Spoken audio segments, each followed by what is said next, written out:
ఈ విక్రమ్ 32 చిప్ లేదా micro processor అనేది లాంచ్ వెహికల్లో నావిగేషన్, కంట్రోల్, మిషన్ మేనేజ్మెంట్, అంతెందుకు స్పేస్ ఫ్లైట్ ఎక్యురసీ అంటే దాని టైం మేనేజ్మెంట్ ఇవన్నీ కూడా చూస్తూ ఉంటుంది అనమాట. స్పేస్ రాకెట్ సరైన మార్గంలో ప్రయాణించడానికి ఈ చిప్ చాలా ఉపయుక్తంగా ఉంటుంది అనమాట. అత్యంత కఠినంగా ఉండే అంతరిక్ష వాతావరణాన్ని దృష్టిలో పెట్టుకుని ఈ చిప్ ను మిలిటరీ గ్రేడ్ ప్రమాణాలతో రూపొందించారనమాట. ఆల్రెడీ విక్రమ్ 32ను ఇస్రో వాళ్ళు అంతరిక్షంలో కూడా పరీక్షించారు.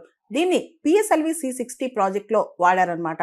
దానిలోని ఆర్బిటల్ ఎక్స్పెరిమెంట్ మాడ్యూల్లో మిషన్ మేనేజ్మెంట్ కంప్యూటర్ కోసం దీన్ని వినియోగించారు. ఈ PSLV-C60 ప్రాజెక్ట్లో ఈ చిప్ అద్భుతంగా పనిచేయడంతో ఇస్రోకి మరింత ఊతం వచ్చిందనమాట.